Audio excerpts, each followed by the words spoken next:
Hi, everyone, and welcome to another episode of Raise the Vibe with Liz. I'm your host, Liz Peterson, and today I'm interviewing Aimee Traeden. She is a Norse Shamanic practitioner. So those of you who aren't aware of Aimee, she's fantastic. She's done some work for me in the past. Let me jump into her bio. Aimee Traeden is a multi-skilled healing arts practitioner who combines her innate abilities as a seer with over 10 years of experience with sound healing, shamanism, and energy medicine to help you remember your magic and reclaim your power and wisdom from within. Since early childhood, Aimee encountered many paranormal experiences, prompting her to embark on a quest for knowledge and understanding about the hidden realms beyond our ordinary perception. This journey led her to explore, question, study, and experience diverse modalities and traditions. Eventually, her journey spiraled back to a profound realization that allowed her to merge the ancient wisdom of her Scandinavian and Celtic ancestry, stepping away from relying solely on others' sacred fires and igniting her own spark of insight. Welcome to the show. I'm so Thank excited to have you. you. Well, that was a mouthful. No, it's all good Thank information and you. a way for our guests to learn who you are and to learn more about who you are. Why don't you start explaining what was your journey? What was your path to this moment in time right now where you are a Norse shamanic practitioner? Well, I think the beginning of my journey was just the way I was born, which was, I've said this before, is that I was born, most of us, there's a lot of talk about breath and how we take our first breath when we're born and then we take our last breath when we die. And when I was born, I actually was born with the death breath. So I was born not breathing and I was born almost dead. And so I had to then come to life with another breath. So I was born already not breathing. So I think that that almost was a portent to sort of how my whole life was going to unfold. And here I am, which was I was born already in a liminal space, I think, like where I was already born in between the places of, am I really going to be here on earth, or am I going to be in this like in between space? And then I got here and I don't think I ever lost the ability to connect to that in between space. So that has followed me my whole life, which has led me, I'm 50 now. So that is 50 years of trying to understand a world that you can't see with your eyes, but I knew and felt and experienced existed like beyond our normal senses. And so that was a lot of scary experiences with ghosts and things pulling at my toes and moving my stuff and knocking stuff down. I had a lot of ghostly experiences through up until my 20s. And I think it was about 21, 22, I had a very terrifying experience that was an attack that from something I couldn't see. And that was the beginning of like, okay, I was always dabbling in things. Like I had a really magical mother. I still have a magical mother, but who was always questioning new age things and astrology. And she was studying astrology. So she always kind of opened my mind, like to think outside the box. And so when I was young, it started, but as I got older, I didn't understand boundaries. I didn't know that you have to have energetic boundaries. I knew nothing about this. I just knew that the dead were trying to get and talk to me on a regular basis. And when I had an experience that scared the shit out of me, literally because I was attacked in my sleep, and when I opened my eyes, there was nothing there, and I was being like, the only thing I could think of was to pray. And I'd been given a mantra when I was 13 in this crystal healing class. My mom took me to a crystal healing class when I was 13. And so I had always had this mantra in my head about invoking the light. Like I had this whole thing, and I just started doing this mantra that I had it forever, and it went away. And I was like, okay, I have to learn about this world now, because I had dabbled in all the Wicca and all the things and astrology and crystals, but I was like, I'm so terrified right now at the fact that I don't know what exists, but I have it happening all the time. So it led me down many paths to where I'm at now. And I found shamanism or core shamanism back in 2013. And I didn't know at the time what, well, when I found it, it was like an answer to a lot of prayers, because I found a community that was like, oh, here's how you speak with the spirit world. Here's what's going on in the spirit world, and here's how to access it. So I had a lot of tools. What I didn't understand at the time was also all the appropriation that was happening in that community. But it gave me an entry point to access how to get some boundaries, how to get grounded, and also how to then access the spirit world consciously without the spirit world just accessing me. Mm. So I found this community that I ended up leaving. That's a whole nother rabbit hole we don't need to go down. But it was a really good door that got me in to understanding that when I was in a shamanic state, which is an ecstatic trance-like state in between spirit world, basically, that I could access the things that were trying to access me, which were a lot of disincarnate spirits, a lot of passed away humans. And I learned how to have boundaries with them, kind of like, is it Beetlejuice where they have their little waiting room? I kind of had to like learn how to be like, you stay here. And then like, so I learned a lot of things there. And then I also learned at the time how to merge with spirit and how to do it in a really safe way. And then along that path, all of a sudden, it was like I got hit really hard with you shall not do this anymore, because the medicine that you are studying and what you're doing is not appropriate for you. So during all those shamanic trainings and things, my ancestors and my ancestry was starting to kind of funnel in. Like I would go into my own journey situations. So in shamanism, basically, I don't know how much you want me to talk about that. Yeah, discuss shamanism for a little bit, because I think it all fits in. Yeah. So the word shamanism itself, it can, especially now, be termed as even just saying it as a cultural appropriation, as the word itself came from is not, we use it, I think it's used a lot in Western culture and kind of everywhere now to describe the experience of working in an ecstatic trance-like state with the spirit world. But the word shaman itself comes from Siberia and from the Manchu Tungus people, where in Siberia, where that is what their medicine people were called. Their medicine people were the shamans. So different, and it has a rooted word that I think it means like to know or to see in the dark. And that word itself became of the medicine people became almost a descriptor to describe all the medicine people across the world, but it's not necessarily true.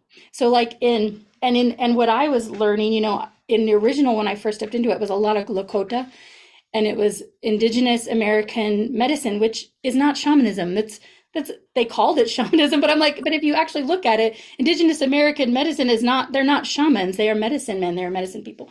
So Yeah. the word itself has been used. So yes, I use it as a Norse shamanic practitioner. I use it because there's not a lot of words to explain how I'm traveling or like what I'm actually doing, which is working in the spirit realm with spirit beings. But if we took it out of the appropriated lens and took shamanism out of it, and we described what it is that I do now, I'm a seer. I see, I close my eyes, and not a lot of people, it's different senses. Mine comes through I actually get all the senses. So I see when my eyes are closed and I'm in an ecstatic state, I can see kind of like, it's almost like watching a movie really fast, and I have to slow it down. And I also sense, so I get it through my whole physical body. So I don't know if maybe when we worked with you, but like I have like everybody I work with, I'll like, oh my God, I'm so sick, I'm gonna throw up. But I'll have like these experiences that actually in my body where the energy moves through my physical body, and then it's part of, when it's released, I know we can move on. So what led me to the Norse Celtic part, what I call shamanism, is during that time when I was part of that community, I was starting to really question, like, this just doesn't feel right. Like we were doing things and I was like, this does not feel right. Like I'm a blonde-haired, blue-eyed, like what am I doing? Like this, it just felt so out of like integrity for me that I kept being like, this is weird, this is weird. And but I stayed in for a while because I was also, every time I was in a journey, I was getting my own ancestry was starting to come through. So I was starting to have the spirit beings of the Norse pantheon were starting to come in and work with me, different animals, different things. And they were teaching me And then it would like all of a sudden we'd like pulled out and be in this Lakota ceremony. I'd be like, this is not right for me. This is not, it's not even in alignment anymore. Like it wasn't resonating. And so I had an opportunity to do what they were calling a quest on in the middle of nowhere and up on a mountain. I'm not going to go to all the details, but during this time I was alone for 5 days and 4 nights, fasting in prayer with a tree. And the first night, and I think this is really cool. The first night I was there, this was like, I think this is important because it was the way I got out. And it was literally the seed that planted, like, now I know where I'm going, was in the tradition that they had a lot of Lakota stuff. They had Lakota prayer ties around my little place around the tree. And they did this whole Lakota ceremony to take me there. And I'm taking part of it. And I'm sitting in my tree surrounded by all these prayer bundles and all these things.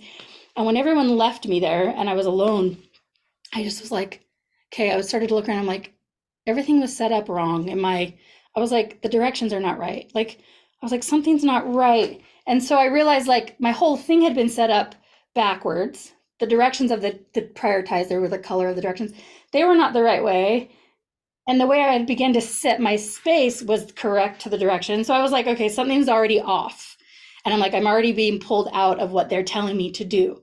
And so I was like, I got to just trust myself, because I was like, this is not right. But if I follow what they're telling me to do, I got to follow, right? So I was like, no, I'm a rule breaker. I'm like, this is not right. So I was like, this isn't it. So I fell asleep that night. And the first thing that happened, well, first at 3:00 in the afternoon, a coyote came and hung out with me. And then the coyote like basically lived with me for that whole 5 days. It was wild. Like that's the stuff you see in movies. But I was like, what is it? I thought it was a deer, and it was not. It was this big blonde coyote. It was afternoon, and I was like, oh, hi. I was like, hi. I watched Buffy, and in this Buffy episode, she's like, hello, kitty, on her quest. And I was like, hello, kitty, to this coyote. I was like, what do I do? And then I'm by myself thinking, there's a coyote. Like, what's happening? Like, this is really happening. Like, weird shit. And so, but that night I was like, okay. So he took off, and then the coyote came back and would sleep outside.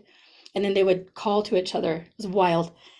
But as I'm sleeping, the first night I fell asleep, I was kind of in between dream state, and I dreamt that this boar and this goat came running down the forested hill, got a hold of the prayer ties and ripped them all off, and were running in circles and took off running, and ribbons were just following behind them.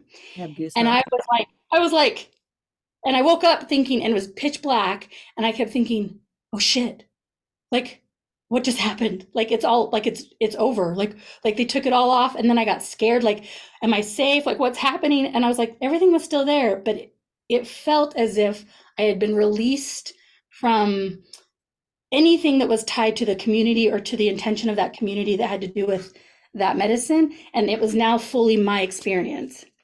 And so from that moment, and then the rest of that time, I had experiences working with all the Norse beings and my Norse and Celtic grannies. I had all these ancestors show up, but I found out later that the boar and the goat were animals tied to Freyr and Freya, some of the Norse gods and goddesses, which I didn't know at the time. But so it was beginning already to unravel when I was there. And I had an initiation experience there where it was the third day, and I was drumming, and I was in a journey, and I was asking, like, what am I supposed to be doing here then? Like, what am I here for? What do we need to do? Do we need to take this off? Like, what? I see that it's all gone, but I don't know what I'm doing. Like, I was like, what am I doing? And the tree I was sitting at was huge in real life, 3D reality. It was this beautiful tree, and I had my eyes open, and I was drumming, asking, and all of a sudden I was just like in a journey. It's like shutting me out, like gone. And I was like at this huge tree, which I now know to be, in the Norse tradition, it's called the tree of Yggdrasil, which is the tree of life. And I was taken in a journey to this tree, and at the base of the tree was a well, which I now know to be in the Norse. At the time I didn't, but now I know that in the Norse mythologies, it's considered the Brunner well, which is like the well of the past. And when I got to this well of water at the base of the tree, there were these three giant women, three huge women, which I now know to be, in the Norse tradition, we call them the Norns, which are these giantess beings that are considered the weavers of fate. And I'm in this journey, and here's these three women, and I was like, okay, what am I doing here? And they're like, go like to get in the water. So I was like, okay. So I walked with them into the water, and they started to drown me. And as I was going down into this dark water, I was thinking, I'm going to die. And I just heard, I now know to be Urther, who is the Norn of the past, say, just breathe, just breathe, just breathe. And I just took this huge breath, and all of a sudden, everything lit up. Like I saw ancestral things flip. It was like watching everything go really fast. I saw family, I saw past lives, I saw stories, I saw God. It was like I was sitting there thinking, what just happened? And I felt everything get turned on. Like, now I know. Like, this only way I know to describe it is I knew that I had found now what lives in here. And when I opened my eyes, like after the journey, like I came out of this journey and I looked at the tree in front of me, and it was just breathing. Like, and I was like, oh shit. Like everything was just, and I felt connected to the land, and I felt connected to the tree, and I felt connected to everything. And I just thought, this is all that matters. It's just this moment, being able to experience connecting to the earth and the trees and breathing with the, like that moment itself was this moment of all of it, the rest of it can go. Like, and I was pulled into a place of something that my body and my lineage was taking me down the road. So it's a big story to tell you, like that is how I got here. Because at that moment I had to say, okay, I'm done with all of this. I'm done with this community. I'm done with anything. And I really had to turn a lot of it off in my own way to feel how to be in integrity with what I was doing, and how can I step into the world like that, and how can I show up with this medicine that I carry as a seer and as what I consider a vulva, which I'll tell you what that is, because I started to seek them. Then I was like, is there such a thing? Were there Norse shaman? Like, is this such a thing? Because I'm having these experiences, what just happened. And so the things that I told you that I know now, I didn't know at the time. So I had to start to seek. And I found a woman in Denmark. Her name is Annette Host. And she teaches a lot of, she doesn't really teach anymore, but she was teaching at the time. And when I found her website, I was like eating it up. I was like, a page came up called, and it was about the vulva. And I was like, what is that? And I started to read, and I was like, felt like I was reading a biography. Like I was like, the woman that walks with the trees and sings to the trees, what carries a staff, sees all these things. Like like the way that I was reading the description of what and who that was, is I felt like I was reading about myself, as I had been carrying sticks since I was a kid, and I'm always singing. I've been singing to the trees and the rocks and things since I can remember. And so the description of the vulva is that she was considered the seer or the witch, but she was considered the Norse shaman. She was the woman that would travel alone from village to village to village, carrying a staff, and she would prophesy and see and do magic across Northern Europe. And that was the name. And what she was doing was called Seer, so which is SCIDR. So the idea of shamanism actually then became Seer. So I started to get words to explain and take away what was not mine, and felt like, oh, that is in alignment with who I am. Oh, that is in alignment with what I do. And then the more I started to learn about that, I started to do more journeys, like, okay, what is this Yggdrasil tree? And I'm going to start just journeying to the tree. So I started doing a lot of self just work on my own, because I was no longer part of a community. I'm all on my own now. And then I found out later, like, the vulvas were not part of the community. They were alone. They did do their things by themselves. They came to community and they practiced ritual in community, but they were alone. They were always isolated with themselves in this world. And that helped me also understand, like, okay, that feels more in alignment, because I've always felt more like the odd man, like I'm just here I am alone in my thing, and no one, not like I'm the martyr, no one understands me, but more like I see shit I don't know how to explain, and the people that are trying to understand with me are telling me something that doesn't resonate. Like, and so that helped also answer some questions. Um, I was reading also that the vulva like predates the European witches, yes, you know, what yes, who everybody very reads old. about. Yeah. Yes, and the Seer itself is actually tied to Freya, so who is in my, so I'll say this now, since we had kind of talked about how I want Sure. to talk about, first of all, when I speak about Norse paganism or Norse shamanism or anything that has to do with Norse magic, it's very controversial. There in the world, like, we live in this culture that cannot have controversy. I swear, I'm like, we just live in this world where there's always something. It's, it's tied to racism. There's a lot of Nordic stuff tied because assholes decided to use runes to, claim it for hate. And I'll tell you right now, it's not the truth. It's not where it came from. It just was used, right? So I've spent a lot of time trying to unravel and take off the power it was given and bring back the power that it is. I there are Nordic and Norse actual religions. There's ancestry and heathenry. I don't practice any of that. In fact, there's a lot of people that are like out there that are so focused on historical, like, if you're going to do Norse anything, it has to come from some historical lens.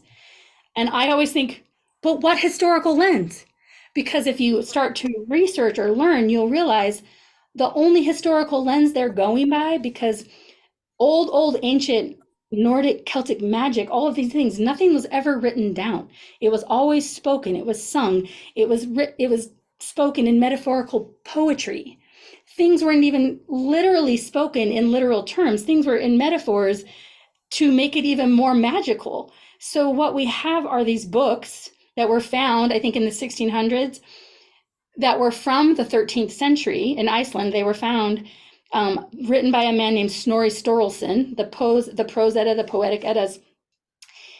He was a Christian, and the man who found it was a bishop.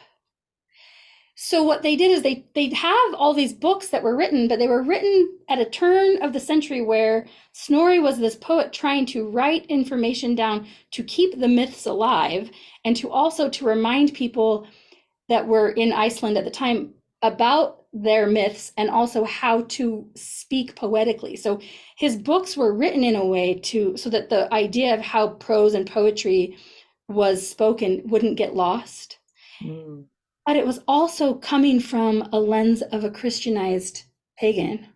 So we have information that has already got a patriarchal lens put onto it. And then you've got a patriarchal society that's coming, taking it, and then now translating it.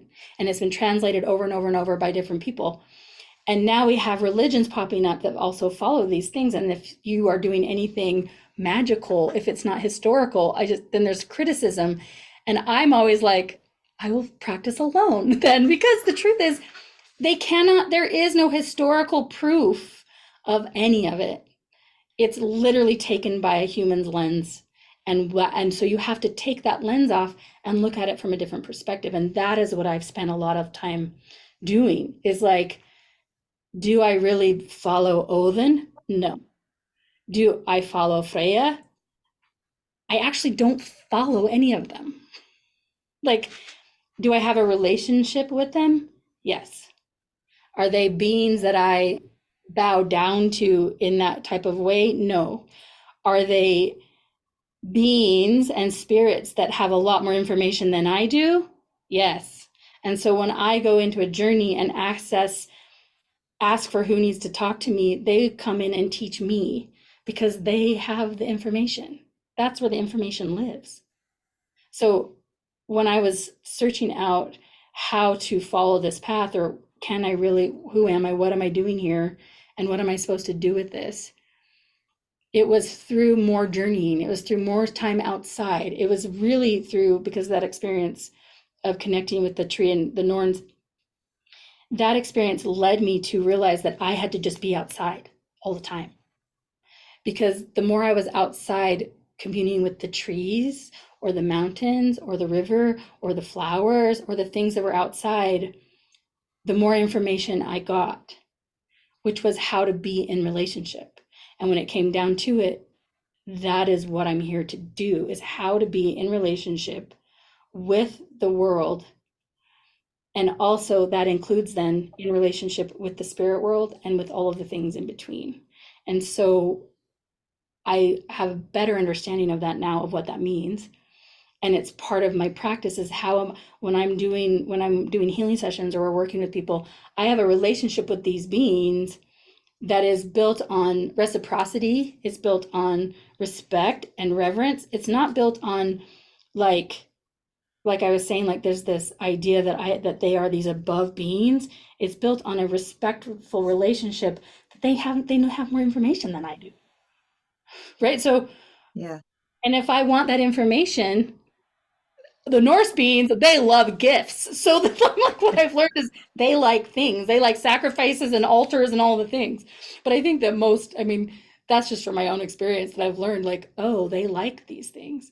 So in the Norse world, there's a lot of ritual practices involved when I do this. It's like lots of altars, lots of gifts, lots of things that get taken to the river, taken to the fire. And I have to pause you right there, because before I yeah, always tap in before an interview, yeah, yeah, and I invite in your spirit team and my spirit team to be yeah. here Who for the showed up? healing, and whoever, like, and to channel through what needs to be heard. And Yeah, I'm loving everything that you're bringing to this yes, interview, but I have to pause you when you yes, say the altars, they like gifts. So yes, my intuition is like, yeah. so I have a working altar over there, Yeah, but they wanted an altar within the altar. So I of had to course. set up the altar within the altar of the four directions, and Freya showed up. I love her. So pulled the card for Freya, and Freya's sitting over It's there on the altar. magical. It is, it's magical. She, the Norns were the first. Well, actually, Freya came in before the Norns, and I was working. She showed up. There were two beings that came in before my experience with the tree, where they like took everything off, which had kind of already started me on the path. And it was the first being. So, like in the Norse tradition, there are gods and goddesses. They are the Aesir gods, which are the sky gods, like Odin and Thor and Loki. And then there's the Vanir, which are the earthly gods and goddesses, like Freya and Freyr and Nord of the sea. And then you've got the Jotun, which are the giants. So we have to, I'm bringing this up because you have to take out the lens that when we say giant, that meant, or gods or goddesses, that meant that they were some sort of like all knowing being in the sky. We have to take the patriarchal lens off and this Christian lens off. So when we say gods or goddesses, that's they're in the term of Norse, and when we start to get into more Norse stuff, it's like we have to look at everything from a different perspective, which is the gods and goddesses were actually just different types of people. They were the Aesir, they were considered the sky gods, but that is what they were termed. But then the Vanir were the earth gods, but they were actually just people that held this wisdom. The Jotun, the giants, were they really these 50-foot people walking around, or were they just a different type of people? So I've had to look at them all from a different lens, like no one's bigger, better. Like I have to take this hierarchy out. And as I started to work with them in the beginning, who started to come in before the Norns. So the Norns are considered Jotun, they are considered giant.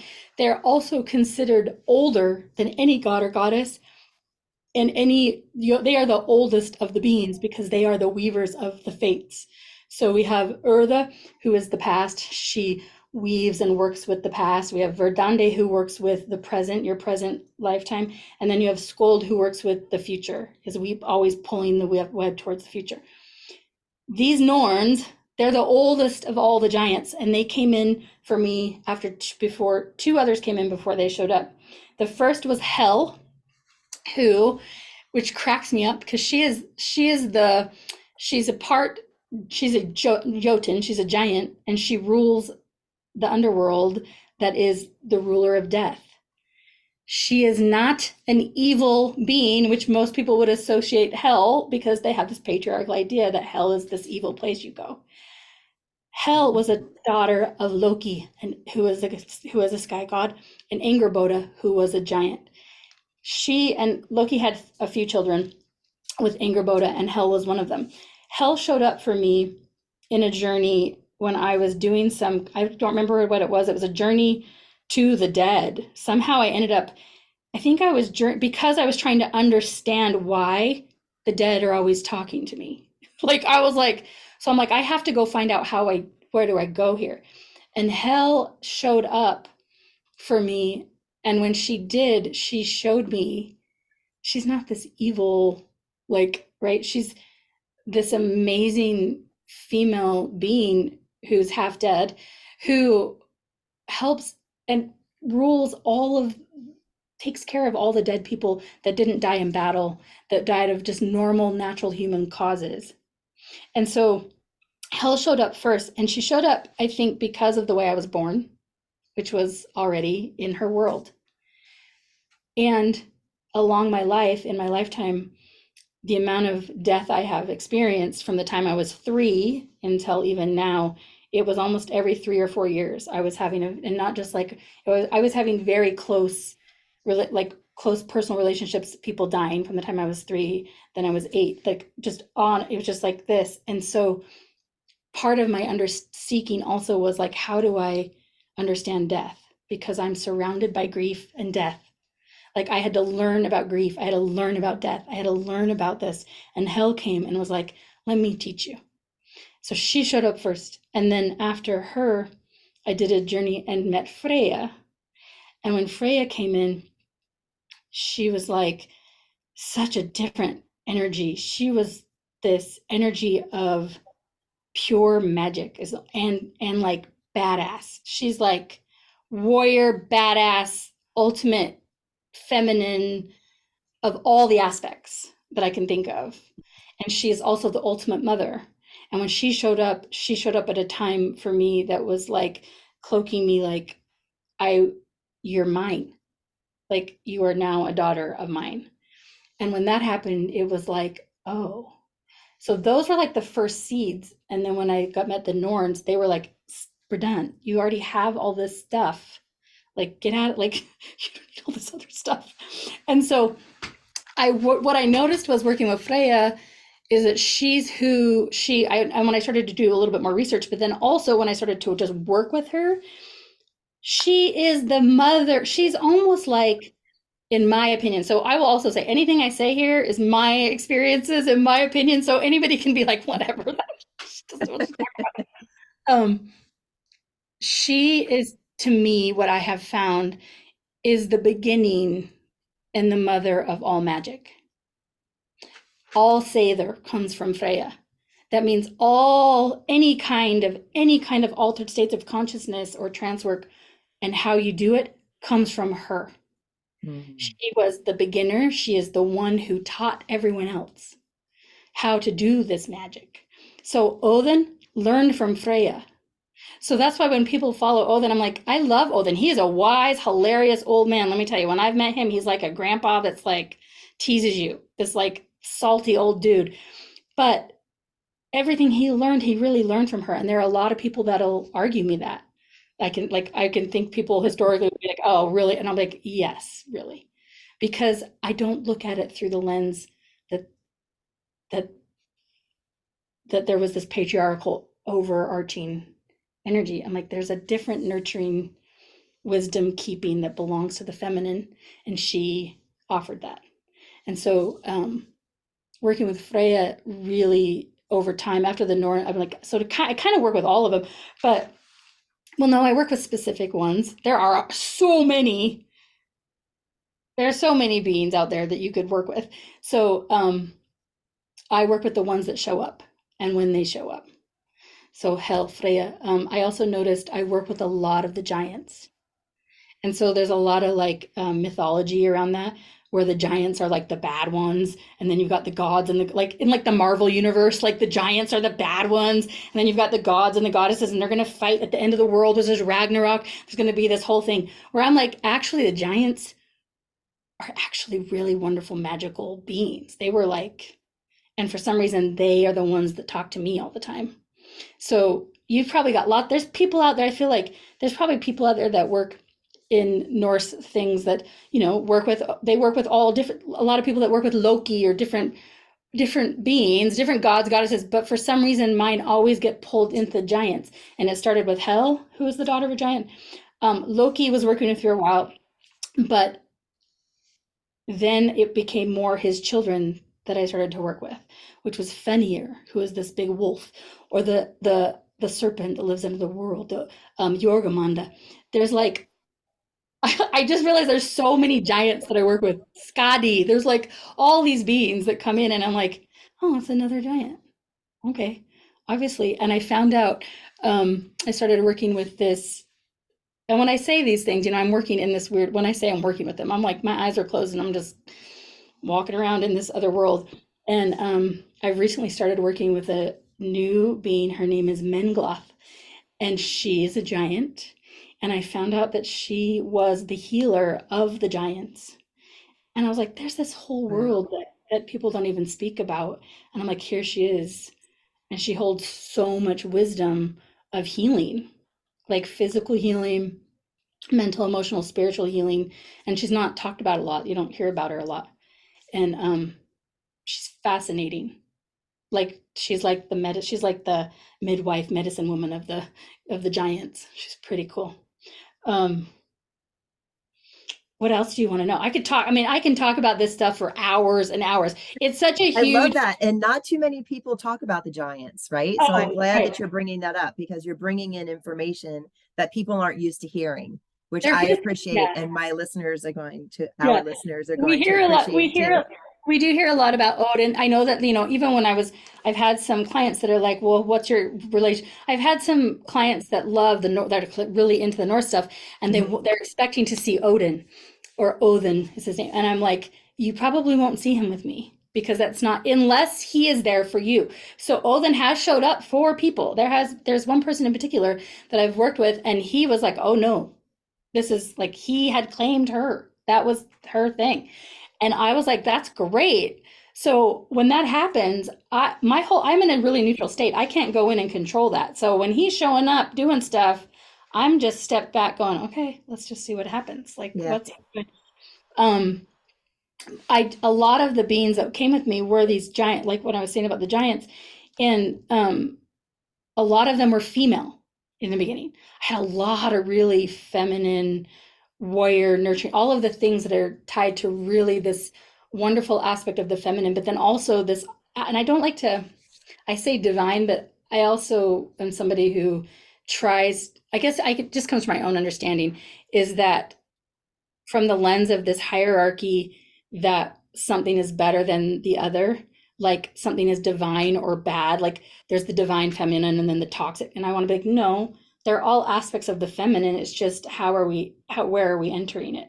Hmm. um so I've seen these wise, wonderful aspects that are really like powerful and warrior and her healing and all of these things. But then I've also seen the rage and this other piece that can come from this deep feminine, like fire is the only way now to describe it, that someone might call it toxic. And I'm like, that is just a feminine rage that is like powerful, honestly.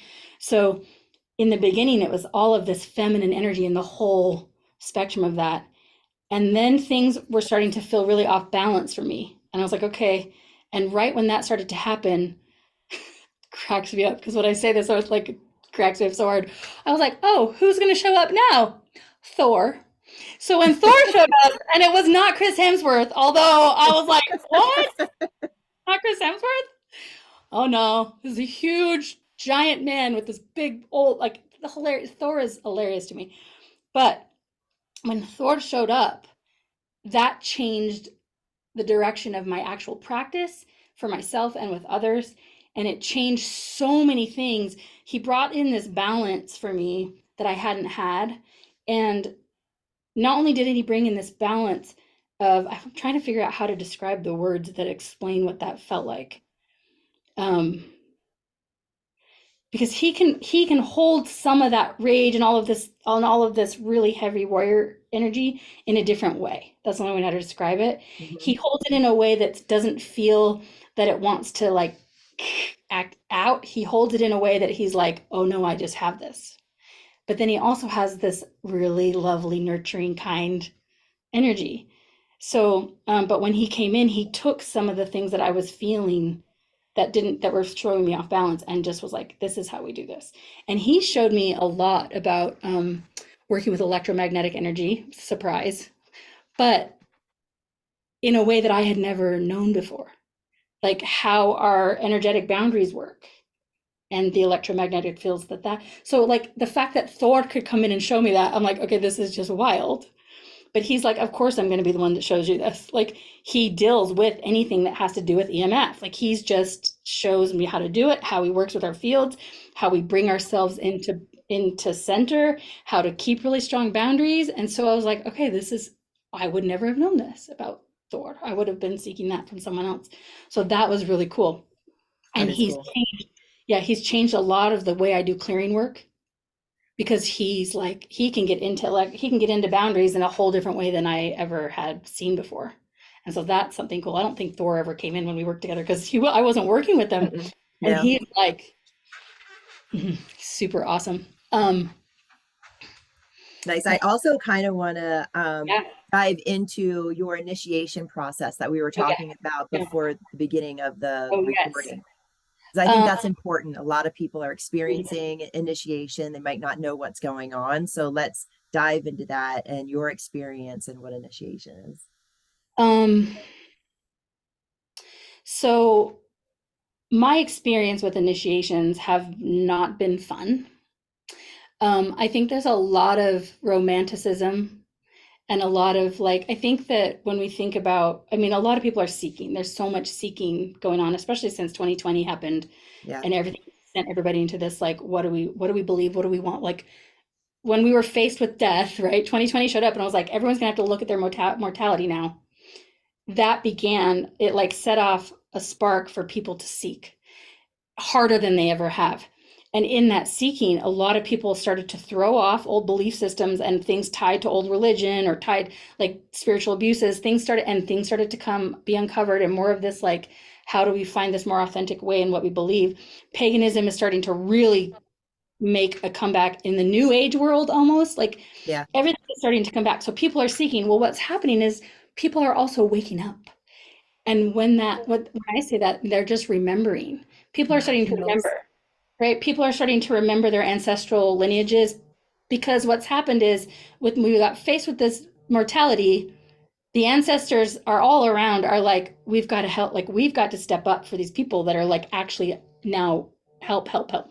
So in the seeking process, I've noticed in my own experience of others of what's happening is no one is teaching or telling people about a few things, which is initiation experiences in this rite of passage, basically, that you go through when you start to have these experiences, when you start, the thinning starts to happen and the mist starts to move and you actually start to see what's going on. Mhm.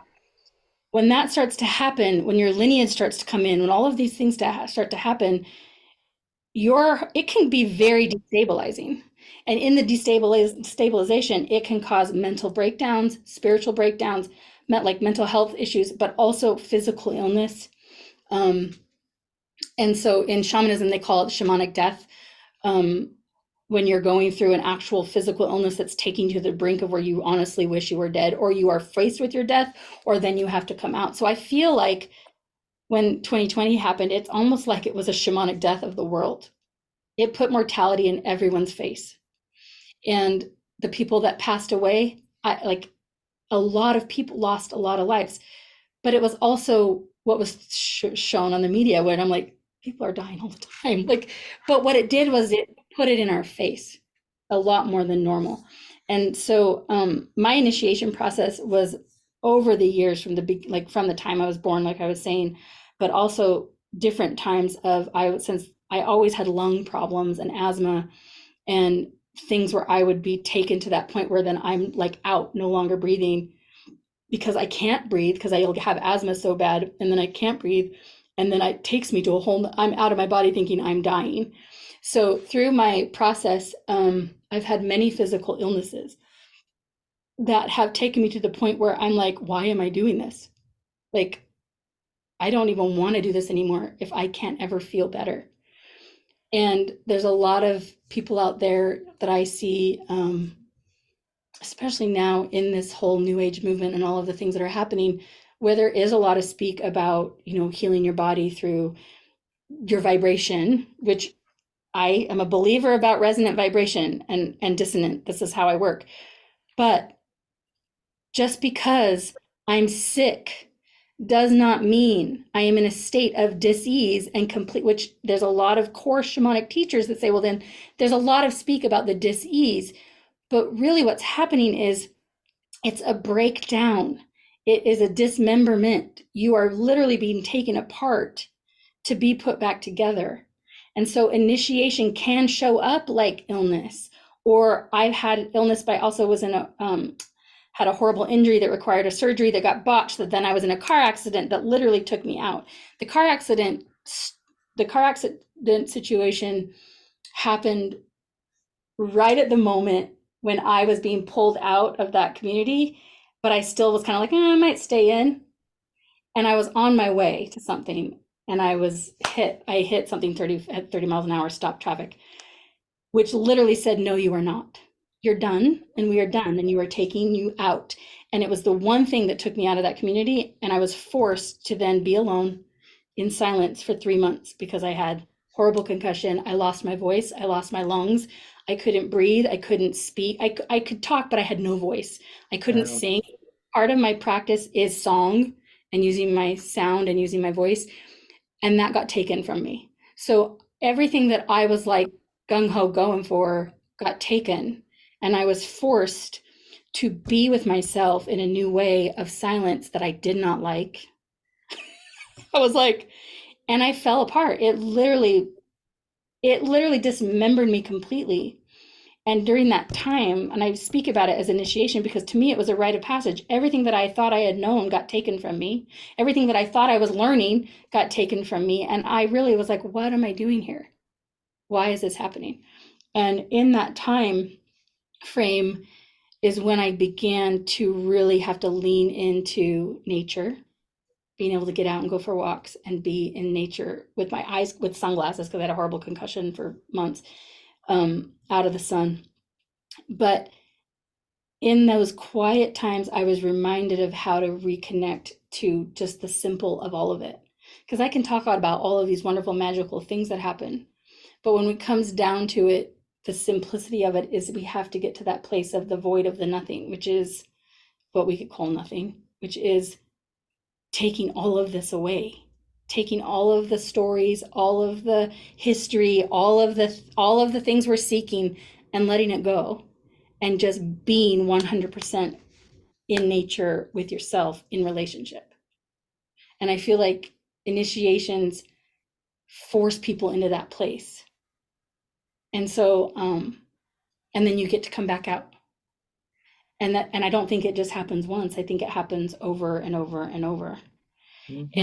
And so I think sometimes telling people, I mean, people are always seeking for healing and for physical healing, but we're human beings. We were born to die. You're never going to live forever. You want to be as healthy as you can so you can have a wonderful life.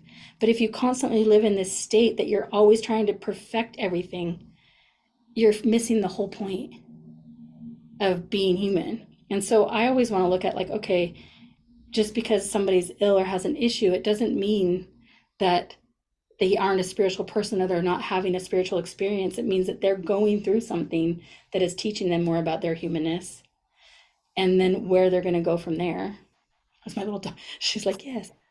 I know. I love it that she sat up during this part. She's my little magic dog. She's being I know so she's sweet. sweet.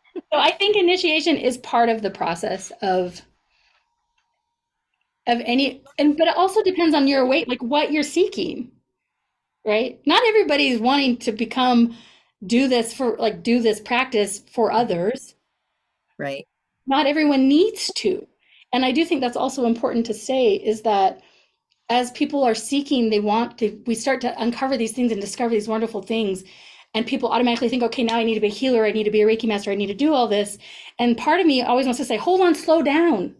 Because is that really what you need to do for others? Or do you just need to do it for yourself and then still be, a baker? You don't need to, because you've learned all these things and had these amazing experiences, doesn't mean you need to now jump in and have a healing practice. What if you have intentional baking where you create wonderful food for people? Mm-hmm. Like, there's a video I posted a long time ago on my social media. Someone, I forgot her name. She said all of these same words. And I was like, yes, because we forget that in our spiritual growth, it doesn't necessarily mean that then we have to show up and be the Volva of the community or those things. It doesn't mean you can't, but it also doesn't mean that you have to. And I think if you take the pressure off, thinking that because you're a spiritual person means that you have to have a spiritual job, everything you do just has to become connected to your spirit, whether that's doing the dishes in a mundane way. Like, mundane reality exists and we have to live in it.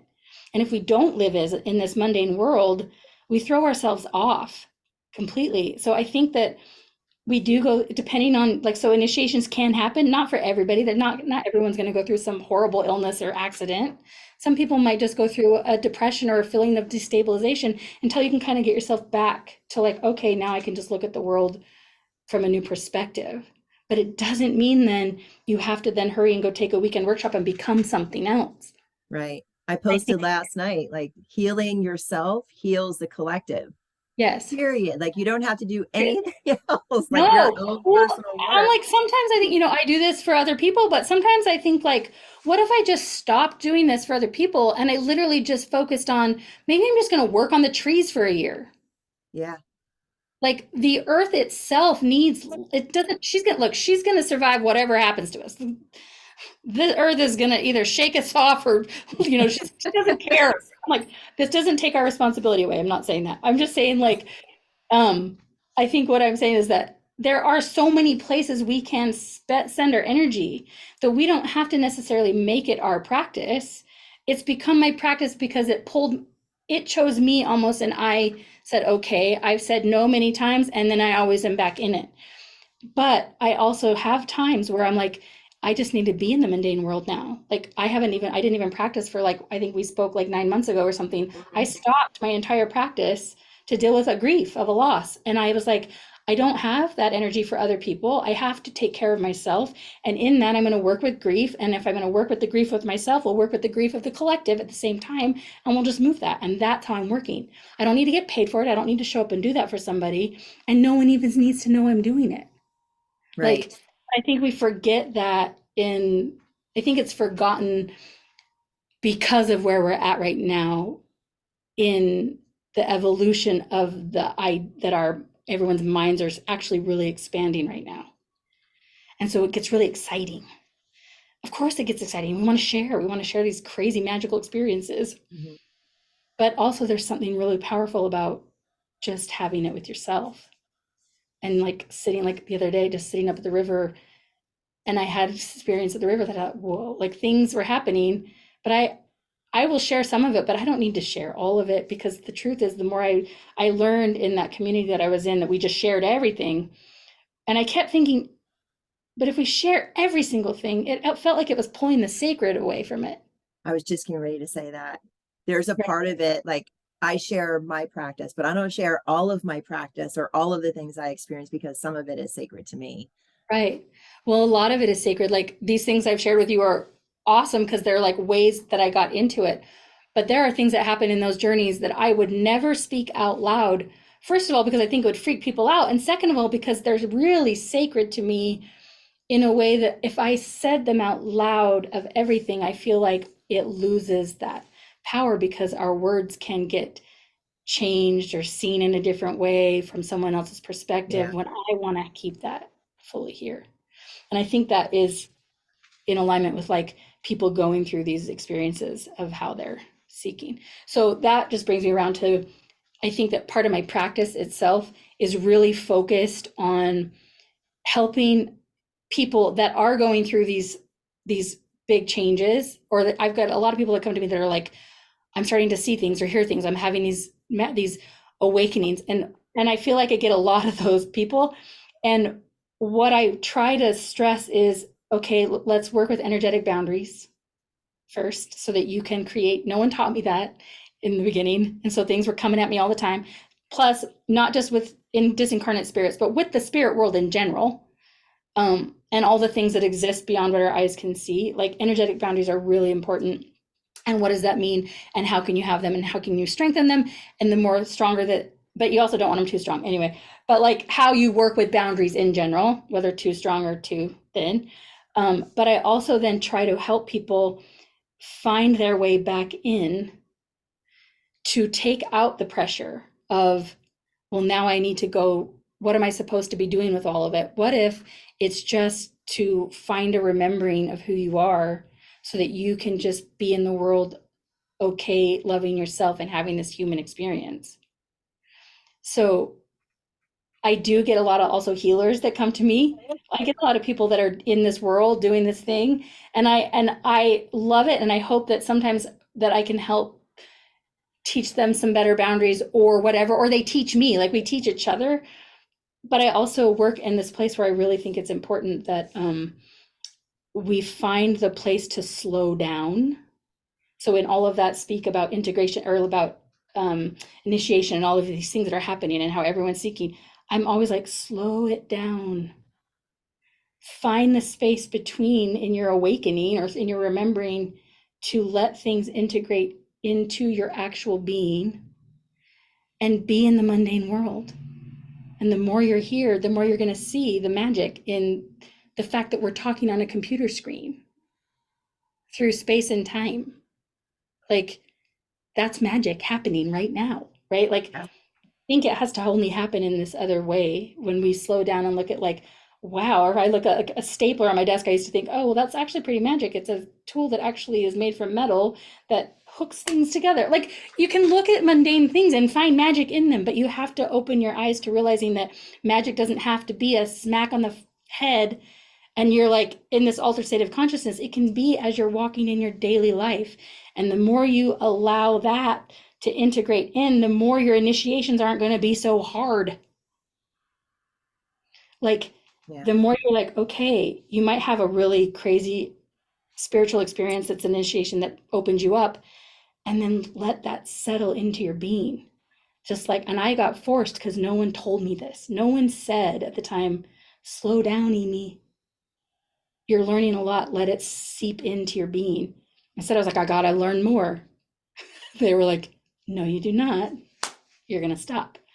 And that gave me the space to learn about integration, learn about boundaries, learn about slowing down so that I don't have to do that again. So, and now if I have initiation, it's usually about something else. It's not a slow down, you're moving too fast. It's usually like, oh, now you've been in the mundane world for too long. Why don't we wake you back up? Because I'm like, I kind of like this slow, I like this place of quiet, calm integration where things are just subtle. And then sometimes it's like, yeah. But then what I think happens too is when you get to that place, you just realize everything around you is always magical. Yes. Like, even if it sucks ass, like, which it does, I swear a lot. It I'm does like, a lot. like, even if things are horrible and shitty, you can't see it when you're in it at the time. You can't. And I would never expect anybody to. And I would never Yeah. say, well, look for this or look for the bright. No, just be in that darkness, be part of it. And when you come out, you'll see things differently in a different perspective. I think that's part of it too. I love that. Well, Yeah. it has been an hour already. I can't Oh my God, believe I it. know. Because I'm Time like, has flown by.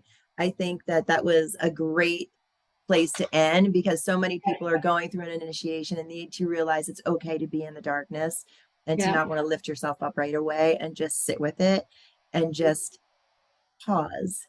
Just pause right. and be and integrate. I love that. If And at the end of my calls, I always ask my guests, what is a pearl of wisdom that you would like to leave our guests with before we wrap up? I think it is in everything that we just spoke about at the end, which is when it when you can get to the place of the pause of integration, when you can really truly understand what integration means, because I know the word, it's used a lot and we say it, but you may not, and you're like, I don't even know what that means. It really means taking everything that you have been learning and living it from that place, and not just then seeking another thing and seeking another thing, but taking what you just, all the information you just got, and live with that information and let it become part of your life. Let it become how you get up in the morning. Let it become how you talk to your dog. Let it become how you do the dishes. Not saying that you have to live in this like spiritual woo-woo light place. No, be human about it. But it's the perspective you have as you're going throughout your day. And notice, do you respond differently to something now? Do you do the dishes differently now? Do they still piss you off? They have to do them? Sure, okay, fine. But can you look at now the water that you're using and where the water's coming from? And did that water just come from the sky and get dropped down into a river, the ocean, get recycled back, and now you're using it to clean the dishes, which you hate doing, but you have the gift of the water to clean them. So it's Yes. how you look at the reality. Like integration is that. It's can you see the world in a new, from the place of all the things you've learned? And can you just be okay with being there? You don't always have to have information or spiritual awakenings constantly. In fact, the more subtle, the more you notice that, the more you actually start to realize you just live that life. And I think that is a really big, big one. That's one. I love And that. it's not easy. It's not easy. Yeah. People, it's not easy. We want it. We want it fast. We live in the age of like, what? You mean I can't download a whole nother? No. Do not take that weekend workshop. Take a break. I love that. Perfect. I love that. Thank you so much for sharing that. Okay. That's You're welcome. perfect. Thank you so much for joining me, Aimee. It's been such a fun interview, Thank so you. much information. I can't wait Feels to like a go big back and old. listen to it myself. It's fantastic. I How hope there can was people reach? I hope there was a thread of like There I was. tend to tell stories all over the place, so hopefully there was a thread that you could follow. It was fabulous. How can people reach you and work with you? Right now you can go to my website. It's my name, so can you just put that in the show notes? I It's hard to can. spell out the whole thing. You can go to my website and you can contact me through there. I am doing remote sessions. I still do things remotely, so you don't have to live. I live in Utah. You don't have to be in Utah. But I also, if you are in Utah, you get to want to work with me. I'm doing outdoor sessions up at a river where we get to actually do those sessions like we've done outside next in nature next to the river. So you can find me there if you're in Utah or if you're passing through. I love to schedule, like, if you want to come to Utah and we go do some river work, it's like a 5 hour session. It's really awesome. And That's awesome. I'm working out of a place in Camas, Utah called Shamanic Twist, and I'll be there once a month. So if you're in Utah, you can come work with me that way, or Fabulous. remote.